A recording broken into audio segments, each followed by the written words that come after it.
하나님 말씀 보겠습니다. 하나님의 말씀은 요한복음 2장 1절에서 11절 말씀입니다. 사흘째 되던 날 갈릴리 가나에 혼례가 있어 예수의 어머니도 거기 계시고 포도주가 떨어진지라. 예수의 어머니가 예수에게 이르되 저들에게 포도주가 없다 하니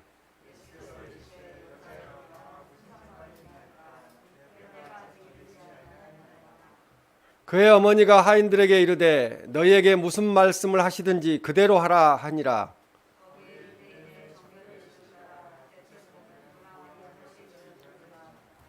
예수께서 그들에게 이르시되 항아리에 물을 채우라 하신즉 아기까지 채우니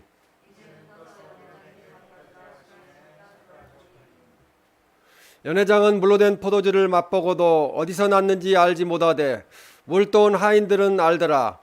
연회장이 신랑을 불러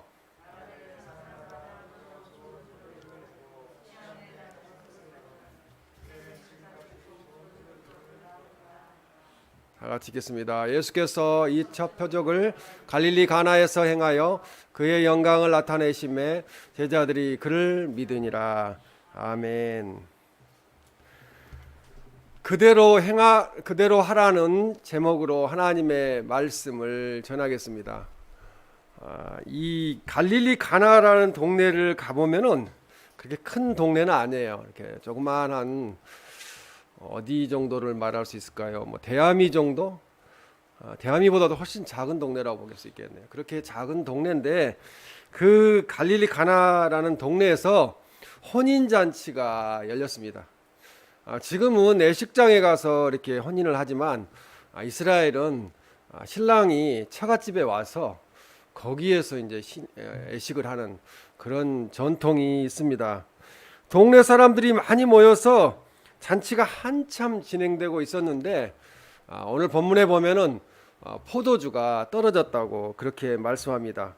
이 당시의 풍습으로는 잔치집에 포도주가 떨어졌다는 것은 아주 큰 낭패고 그 초청을 받은 손님들에게도 큰 결례가 되는 그런 큰 문제였습니다. 그런데 예수님께서 거기에 계셨습니다. 주님이 거기 잔치 자리에 계셔서 그 큰 문제를 해결하여 주셨습니다. 오늘 본문은 예수님께서 첫 번째 기적을 행하신 말씀입니다. 이 본문 요한복음 2장 5절 말씀에 보면 그의 어머니가 하인들에게 이르되 너희에게 무슨 말씀을 하시든지 그대로 하라 하니라 이렇게 말씀합니다. 이 말씀처럼 그대로 하면서 순종했더니 기적의 축복을 받게 되었습니다. 우리 현재를 살아가는 우리들도 말씀대로 그대로 하라 할 때 순종하고 함으로 주님이 주시는 기적을 체험하는 우리 모두가 되시기를 주님의 이름으로 축원합니다. 첫 번째로 예수님을 영접하고 맡기는 삶, 주님께 맡기는 삶을 살라고 말씀합니다. 요한복음 2장 1절에 보면은 사흘째 되던 날이라고 말합니다. 갈릴리 가나에 혼례가 있어 예수의 어머니도 거기 계시고 2절에 보면 예수와 그 제자들도 혼례 청함을 받았더니 라고 말씀합니다. 초청받지 않고 이스라엘의 잔치에는 초청을 받아야 갈 수가 있습니다. 초청받지 않은 사람은 갈 수 없기 때문에 예수님과 제자들이 초청을 받게 되었습니다. 그리고 3절에 포도주가 떨어진지라 이렇게 말씀합니다. 혼인집에 포도주가 떨어졌다는 것은 대단히 심각한 일이라고 볼 수 있습니다. 잔치를 베풀기 전에 철저하게 준비를 했어야 되는데 그 준비가 잘 되어 있지 않았다는 말씀입니다.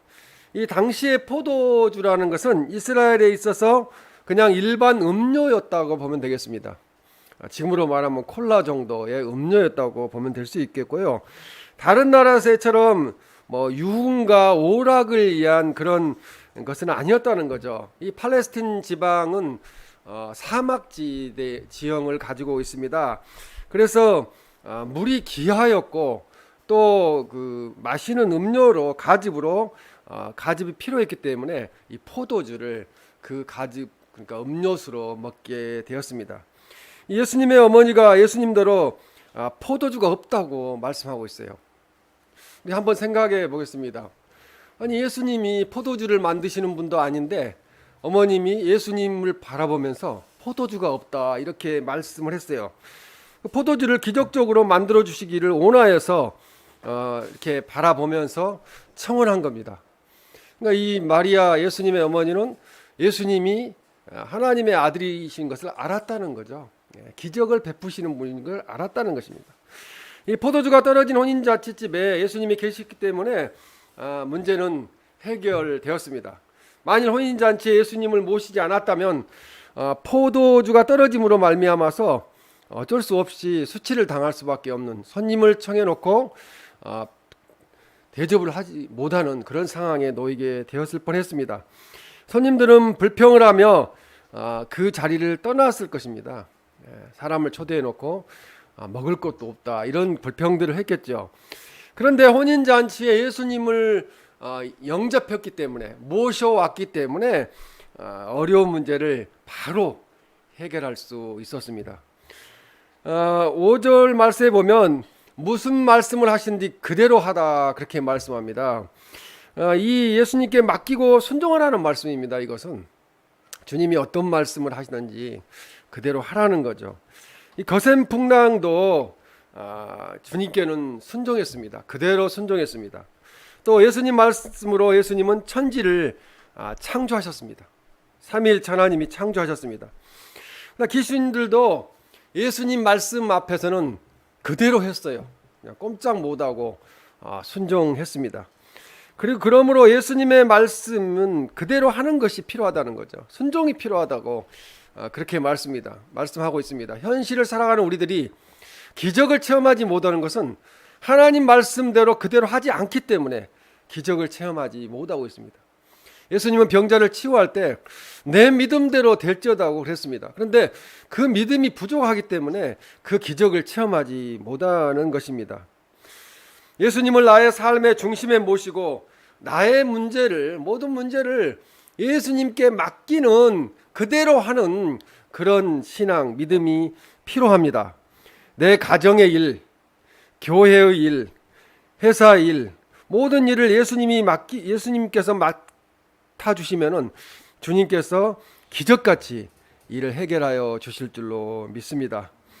예수님을 영접하고 주님께 맡기는 삶을 살아감으로, 그대로 행하는, 실천하는 삶을 살아감으로 승리하시기를 주님의 이름으로 축원합니다. 두 번째는 이 믿음으로 순종해야 된다는 거죠. 믿음을 가지고, 가장 중요한 부분입니다. 그래서 예수님께서 그 전에 이적을 행하신 일이 없었을 터인데 예수님의 어머니께서는 3절 말씀에 보면은 예수의 어머니가 예수께 이르되 저들에게 포도주가 없다 하니 이런 청혼을 하였습니다.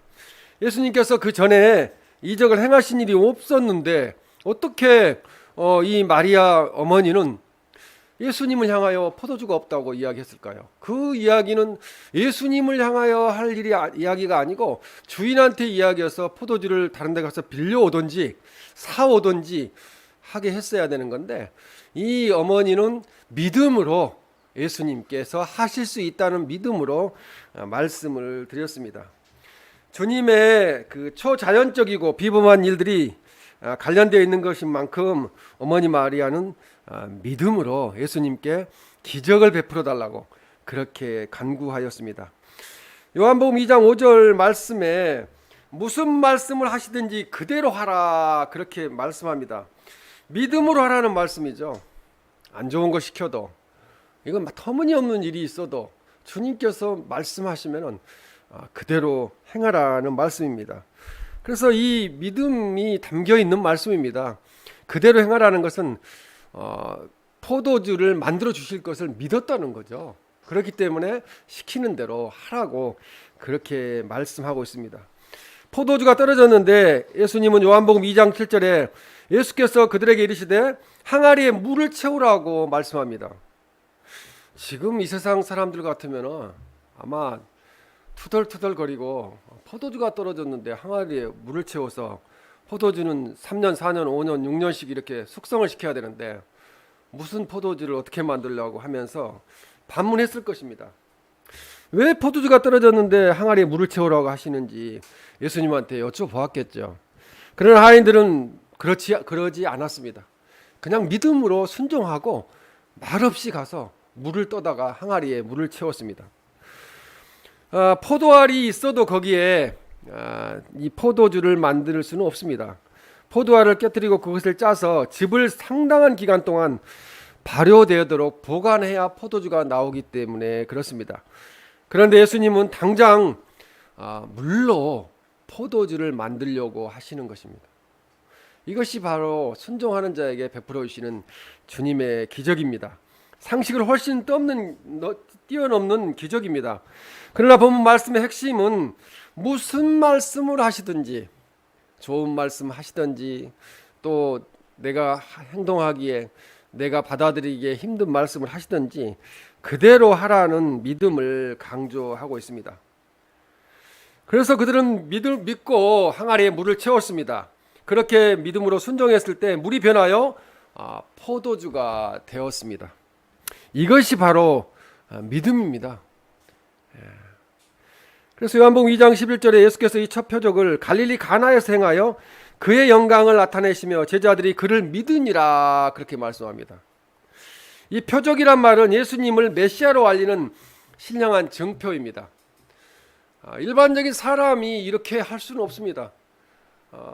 메시아 하나님만이 이 일을 행하실 수 있는 일입니다. 그의 영광을 나타내시며 제자들이 그를 믿으니라 하는 것은 이게 예수님 메시아의 증표로서 예수님께서 기적의 권능을 베푸시는 분이시라는 거죠. 지금도 믿는 자에겐 기적을 베풀어 주십니다. 기적의 권능을 보고 제자들은 믿었다고 말씀하고 있습니다. 하인들은 그냥 믿고 순종함으로 기적을 보았습니다. 이거 대단히 중요한 부분인데 하인들은 그냥 믿고 순종함으로 기적을 맛보았고요. 제자들은 기적을 보고 예수님을 믿게 되었다는 것입니다. 3년 동안 주님을 따라다니면서 말씀 듣고 이적과 기적을 본 그런 제자들도 믿지 못했다는 거죠. 처음에는. 자, 그러면은 우리는 갈수록 이제 믿음이 식어가는, 인자가 올 때 세상에서 믿음을 보겠느냐 하는 시대에 우리가 살고 있는데 우리는 어떤 믿음을 가져야 할까요? 예수님께서 마태복음 7장 7절에서 8절 말씀에 이렇게 말씀합니다. 구하라 그리하면 너에게 주실 것이요, 찾으라 그리하면 찾아낼 것이요, 문을 두드리라 그리하면 너희에게 열릴 것이니, 구하는 이마다 받을 것이요, 찾는 이는 찾아낼 것이요, 두드리는 이에게는 열릴 것이니라. 이 말씀에 구하라라는 말씀은 믿으라는 것입니다. 믿고 구하라는 거죠. 그냥 의심하고 구하면 이루어지지 않는다는 것입니다. 믿음으로 구하면 주신다는 거죠. 우리 주님께서 믿음으로 구하면 모든 문제들을 해결해 주신다는 말씀입니다. 요한복음 14장 1절에도 너희는 마음에 근심하지 말라 하나님을 믿으니 또 나를 믿으라고 말씀합니다. 믿어야 기적이 일어납니다. 그냥 잠을 못 자고 계속 지나간 일을 생각해도 기적은 일어나지 않습니다. 믿으면 기적이 일어납니다. 마태복음 6장 25절에도 그러므로 내가 너희에게 이르노니 목숨을 위하여 무엇을 먹을까 무엇을 마실까 몸을 위하여 무엇을 입을까 염려하지 말라. 목숨이 음식보다 중하지 아니하며 몸이 의복보다 중하지 아니하냐 그렇게 말씀합니다. 살다 보면은 염려할 게 많이 있습니다. 염려하면서 힘들어합니다. 그런데 거기서 깨닫는 게 하나 있어요. 내가 잠을 자지 않고 염려한들 이 문제가 해결되지 않는다는 거죠. 키가 한 자나 더할 수 없다는 거죠. 그러면은 내려놓아야죠. 주님 앞에 믿음으로 내려놓고 그냥 평안히 잠을 자는 게 복입니다. 또 마태복음 6장 34절도 우리가 잘 아는 말씀입니다. 그러므로 내일 일을 위하여 염려하지 말라. 내일 일은 내일이 염려할 것이요 한날의 괴로움은 그날로 족하니라. 염려하지 말라고 하셨으니까 믿음으로 염려를 하나님께 맡겨야 되겠죠. 그 결혼식 할 때 청함을 베풀었던 그 주인은 포도주가 떨어졌음으로 인해서 엄청 많은 염려를 했을 것입니다. 어떻게 하지? 그런데 그 문제를 주님께 맡기니까, 믿음으로 맡기니까 해결하여 주셨습니다. 마가복음 14장 38절에도 시험에 들지 않게 깨어있어 기도하라. 마음에는 온이로되 육신이 약하도다 하시고 이렇게 말씀합니다. 깨어있어 기도하라고 하셨습니다. 그러면 우리는 믿음으로 순종해야 됩니다. 기도하라고 그랬으니까. 지금 현실은 기도해도 이 문제가 해결될까 할 정도이지만 기도하면은 주님이 해결하여 주신다는 말씀입니다. 우리는 깨어 있어야 됩니다. 깨어 있어야 된다는 것은 영적으로 깨어 있으라는 거죠. 시대를 분별하라는 거죠. 너희는 이 세대를 본받지 말고 마음을 새롭게 함으로 변화를 받아 하나님의 선하시고 기뻐하시고 온전하신 뜻이 무엇인지를 분별하라는 것입니다. 시대의 모습들, 되어져 가는 모습들을 보고. 믿음은 무슨 말씀을 하시든지 그대로 순종하는 것이 믿음입니다. 내가 따져보고 내가 할 수 있는 것만 순종하고 내가 할 수 없는 것은 하지 않는 것, 이것은 바로 불순종입니다. 믿음으로 순종함으로 가나 혼인잔치에 베풀어 주셨던 그 기적을, 그 은혜를 우리들에게도 베풀어 주시기를 주님의 이름으로 축원합니다. 이제 세 번째 마지막으로 예수님의 말씀대로 그대로 순종하면은 기적이 일어납니다. 지금 시대는 기적이 잘 안 일어나는 시대인데요. 기적이 일어나게 될 줄로 믿습니다. 요한복음 2장 7절에 예수께서 그들에게 이르시되 항아리에 물을 채우라 하신즉 아기까지 채우니, 그렇게 말씀합니다. 화인들은 순종했습니다.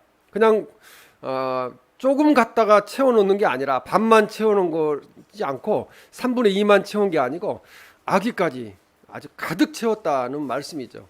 그들에게 믿음이 있었다는 거죠. 이렇게 가득 채워놓으면 포도주가 될 거라는 믿음이 있었다는 거죠. 요한복음 2장 8절에 보면은 이제는 떠서 연회장에 갖다 주라 하심에 갖다 주었더니, 하인들은 역시 그대로 순종했습니다. 하인들은 왜 그렇게 해야 하는지, 물이 어떻게 포도주가 되었을까? 맛을 보았을까요? 맛도 보지 않았을 것 같아요. 그냥 떠다가 주었을 것으로 믿습니다. 묻거나 의심하거나 확인하지도 아니하고 주님이 하라는 그대로 순종했다는 거죠. 하인들이 주님 앞에 3년 동안 교육을 받는 것도 아니고 현장에 따라다니면서 어떤 이적들을 본 것도 아닌데 그냥 믿었다는 것입니다. 순종하고 나니까 그 포도주가 떨어졌던 문제가 해결되었다고 성경은 말씀합니다. 만일 그때 하인들이 왜 항아리에 물을 채우라고 하십니까? 모자라는 것은 포도주이지 물이 아니지 않습니까? 요즘 교회는 그런 이야기를 하는 분들이 되게 많아요. 그러다 보니까 교회가 시끄러운 경우가 많습니다. 도대체 무엇을 하시겠다고 이런 일을 시키십니까? 그렇게 물어봤을 것입니다. 이렇게 묻고 따졌더라면 주님이 기적을 베풀지 않으셨을 것입니다. 믿음은 예수님께서 말씀하신 대로 순종하는 것이 믿음입니다. 그래서 믿고 행하면 문제를 예수님께서 풀어 주십니다. 하인들은 주님의 분부에 대해서 불평불만하지 않았습니다. 따지지 않았다는 거죠. 그래서 요한복음 2장 7절에서 8절을 보면은 예수께서 그들에게 이르시되 항아리에 물을 채우라 하신즉 아기까지 채우니 이제는 떠서 연회장에 갖다 주라 하심에 갖다 주었더니, 참 이 말씀이 대단히 귀한 말씀이죠. 순종의 말씀. 그냥 시키는 대로 한 겁니다. 또 2장 6절에 보면 거기에 유대인의 정결의식을 따라 두세 통 드는 돌 항아리 6이 놓였더라, 그렇게 말씀합니다. 이 두세 통 들어가는 항아리라는 것은 그 용량을 의미하는데요. 이 두 통 들어가는 그 용량은 약 77리터, 77리터 정도 되는 것입니다. 그리고 세 통은 115리터 정도 되는 통입니다. 그러면 엄청 큰 통입니다. 이렇게 큰 항아리가 6이나 놓여 있었다는 거죠. 근데 6개나 되는 그 항아리에다가 물을 채워놓으니 그게 다 포도주로 바뀌었다는 거예요. 그러면 놀라운 일이죠. 거기에 초청을 받은 모든 사람들이 먹고도 남을 정도의 오병이의 기적과 같은 그런 기적이 일어났습니다. 이 말씀은 예수님께서 만드신 포도주의 많은 분량을 말하여 줍니다. 주님의 기적이 그냥 조금 일어난 게 아니고 엄청 큰 기적을, 놀라운 기적을 베푸셨다고 그렇게 말씀하고 있습니다. 이 포도주 항아리도 아닌 정결 예식에 사용하는 돌 항아리라고 말씀합니다. 포도주 항아리는 뭐 우리가 지금 항아리 보고 있는 항아리와 비슷한 항아리가 되지 않을까 생각하는데요.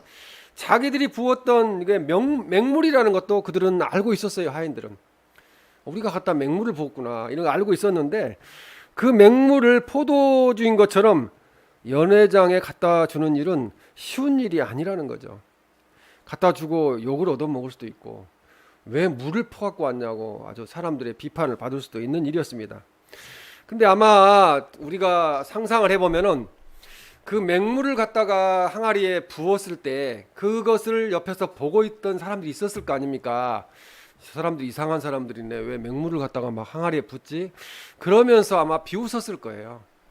지금 세상을 살아가는 이 기독교인들을 향하여, 믿음 좋은 기독교인들을 향하여 세상 사람들은 이렇게 비웃고 있습니다. 저들이 이 코로나 시국에 무엇 때문에 교회에 모이기를 저렇게 힘쓰고 하나님께 예배하기를 힘쓸까 하면서 무슨 일이 교회에서 일어난다고 그렇게 비웃고 있는 것이 이 세상의 현실입니다. 그러나 믿음은 사람들을 의식하지 않는다는 거죠.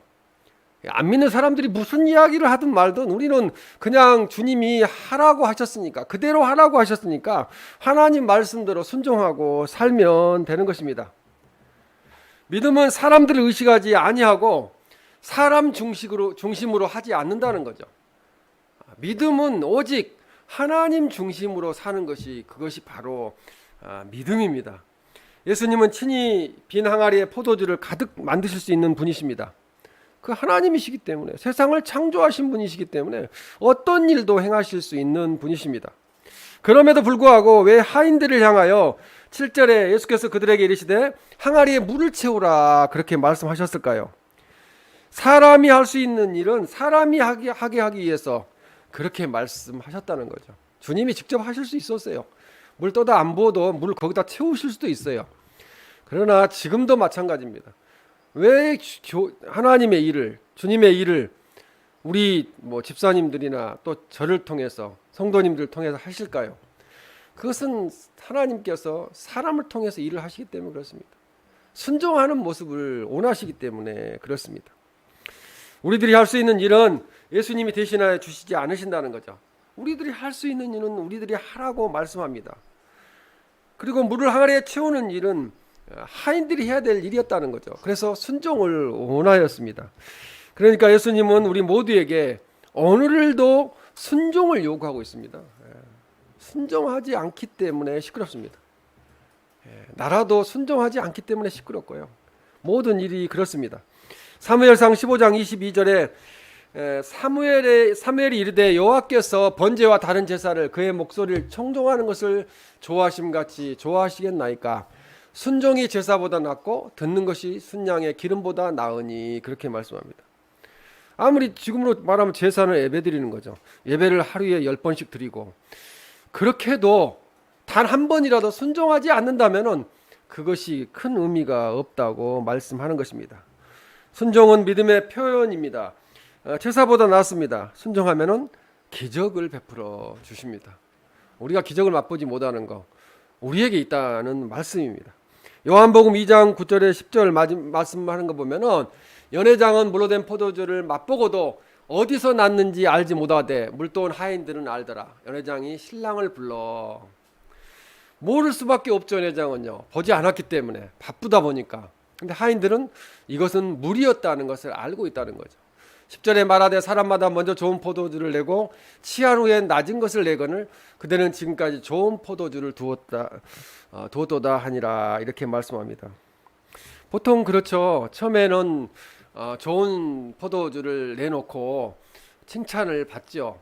근데 사람들이 술이 취해서 잘 알지 못할 때쯤 되면은 안 좋은 포도주를 내놓는다 한들 그들이 잘 느끼지 못한다는 거죠.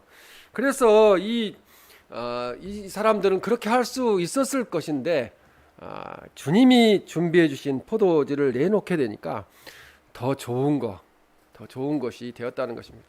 우리 인간의 생각으로 순종하지 않고 불순종하고 우리의 생각대로 행동하면은 잘 될 것 같아도 그것은 잘못된 길로 가는 길이고요. 주님께 순종하면 지금 당장은 힘들고 어렵지만 결국은 최후 승리를 거두게 하는 그런 역사가 일어날 줄로 믿습니다. 그래서 처음보다 나중에 더 멋진 잔치가 되었다는 거죠. 근심 걱정이 사라지게 됐다는 것입니다. 순종하니까 모든 것이 근심 걱정 염려가 사라지게 되었습니다. 기독교의 복음은 사람들을 이 세상보다 훨씬 더 행복한 천국으로 인도해 갑니다. 우리가 나이가 먹어갈수록 그냥 죽음을 두려워할 것이 아니라 우리는 더 좋은 번향으로 천국을 향하여 가고 있다 하는 믿음으로 우리는 감사해야 될 줄로 믿습니다. 여기서 좋은 포도주는 그리스도 예수님으로 말미암아 실현되는 구원의 기쁨을 가리키는 비유입니다. 좋은 포도주는 구원의 기쁨을 맛볼 수 있다는 거죠. 순종했을 때 돌 항아리 속에 있는 물이 변하여 포도주가 되는 기적이 일어났습니다. 이와 같이 우리들도 매번 하나님 앞에 서 있으면서 순종하는 삶을 살면 우리는 천국 백성답게 이 땅에 살게 될 것이고 영원토록 하나님 나라에서 거하게 될 것입니다. 중세 시대에 아시스의 성자 프란시스는 수도원 제자가 되기를 자원하여 찾아온 두 청년에게 밭에다가 배추를 심으라고 시켰습니다. 그런데 수도원 원장은 이상한 방법으로 배추를 심으라고 그랬어요. 저도 배추를 엊그제 심었지만 지금 잘 자라고 있습니다. 그런데 배추를 심을 때 뿌리가 밑으로 내려가게 심어야 되는데 이 프란시스는 그렇게 말하지 않고 그냥 배추를 뿌리가 하늘을 향하여 뒤집어 가지고 심으라고 그렇게 이야기를 했습니다. 그래서 이 첫 번째 청년은 그냥 수도원 원장이었던 이 프란시스가 시키는 대로 그냥 뿌리를 하늘을 향하도록 그렇게 심어놨습니다. 그런데 두 번째 청년은 그렇게 하지 않았어요. 자기 생각을 한 거죠. 배추를 이렇게 거꾸로 심어놓으면 바로 시들어 죽을 건데, 그러면서 그는 뿌리를 땅 속으로 향하도록 땅을 파고 심었습니다. 이 프란시스는 두 번째 청년을 불러서 이렇게 이야기했습니다. 청년처럼 똑똑한 사람은 혼자 살아야 됩니다. 이 수도원에 들어와서 같이 살 수가 없습니다. 당신은 선생으로서는 자격이 있지만 제자로서는 자격이 없습니다. 왜냐하면 순종하지 않기 때문에 그렇습니다. 이 시험은 순종을 보는 시험이었습니다. 배추가 당연히 뿌리가 땅으로 들어가야 되는 게 맞죠. 주님도 우리에게 때로는 그런 순종을 요구하실 때가 있습니다. 아브라함에게 아들 이삭을 바치라고 했던 것도 그런 시험이었다고 볼 수 있겠습니다. 이 사람에게 순종할 수 있는 순종의 자질이 있는지를 그렇게 물어보는 거죠. 마음속에 순종하는 마음이 있는지를 테스트해 본 것입니다. 그리스도인들이 배워야 할 교훈은 순종입니다. 성경 말씀은 예수님의 하나님의 아들이시기라도 순종함을 배워서 온전함에 이르렀다고 그렇게 말씀하고 있습니다. 히브리서 5장 8절에 보면 그가 아들이시면서도 받으신 고난으로 순종함을 배워서 9절에 온전하게 되셨은즉 자기에게 순종하는 모든 자에게 영원한 구원의 근원이 되시고 이렇게 말씀합니다. 순종하는 사람에게 구원을 베풀으셨다는 말씀입니다. 빌립보서 2장 5절에서 8절 말씀에도 보면은 너희 안에 이 마음을 품으라. 순종하는 마음을 품어야죠. 곧 그리스도 예수의 마음이니 그는 근본 하나님의 본체시나 하나님과 동등됨을 취할 것을 여기지 아니하시고 오히려 자기를 비워 종의 형체를 가지사 사람들과 같이 되셨고 사람의 모양으로 나타나사 자기를 낮추시고 죽기까지 복종하셨으니 곧 십자가에 죽으심이라. 순종보다 더 강한 게 복종이잖아요. 그렇게 주님은 하나님이시면서 하나님 아들이시면서 그렇게 순종하셨습니다. 순종하기 위해서는 자기의 방법을 버려야 된다는 거죠. 요즘 사람들은 다 똑똑합니다. 다 거의 다 박사라고 볼 수 있습니다. 순종하지 않기 때문에 그렇습니다. 순종하기 위해서는 하나님의 방법을 택해야 된다는 거죠. 아멘으로 받아들여야 된다는 것입니다. 이것이 바로 겸손함이고 순종함이라고 말씀하고 있습니다. 신앙이란 세상의 방법을 내려놓고 주님의 명령에 순종하는 것입니다. 아마 순종은 현대사회에서 가장 인기 없는 단어일 것입니다. 말 자체를 싫어할 거예요. 진실한 믿음이란 기꺼이 우리의 제된 행동을 버리고 나를 그리스도 예수님의 주권에 맡기는 거죠. 굴복시키는 거죠. 그것이 바로 순종입니다. 믿는 자들만이 순종할 것이며 순종하는 자들이 믿게 될 것이라고, 그렇게 번해퍼 목사님은 믿음과 순종은 떨어질 수 없는 하나라고 그렇게 말씀했습니다. 우리 믿음이 요동하고 곤란한 지경에 빠졌을 때 우리가 할 수 있는 일은 순종하는 것은 할 수 있습니다. 주님 앞에 있는 거죠. 서 있는 거죠. 무릎 꿇고 있는 거죠. 믿고 순종하면 우리 행동은 점점 성경이 가르친 대로 되어갈 것이며 우리 믿음은 날로 성숙해져 가고 좋아질 것입니다. 요한복음 2장 5절에 너에게 무슨 말씀을 하시든지 그대로 하라고 말씀하는 것을 기억하기를 원합니다. 우리는 순종해야 됩니다. 순종하니까 기적이 일어났습니다. 우리가 하나님의 말씀에 순종하는 것은 당연한 것이요, 순종하는 우리에게는 하나님의 축복의 기적이 꼭 일어나게 될 것입니다. 우리가 하나님의 말씀에 순종하는 것은 어느 누구를 위함이 아니라는 것이요, 나 자신을 위한 것이라고 말씀하고 있습니다. 순종을 해야 복을 받기 때문입니다. 우리가 단지 말씀을 이해했다는 사실 하나에 만족하고 안심을 하는 것은 위험합니다. 하나님의 말씀을 아무리 많이 알고 있고 박사처럼 알고 있어도 순종하지 아니하면은 아무 소용이 없다고 성경은 말씀하고 있습니다.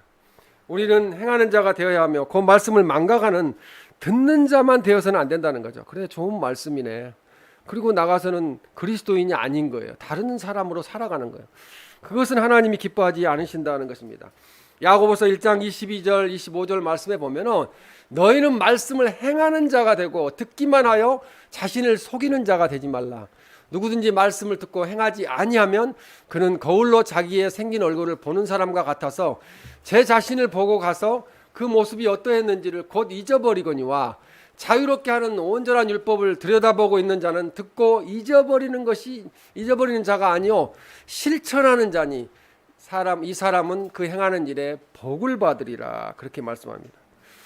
말씀 그대로 하면은 복을 받고 기적이 일어납니다. 하나님은 순종치 못하는 우리에게 순종해 보라고 말씀합니다. 순종해 보라. 기적이 일어날 것이다.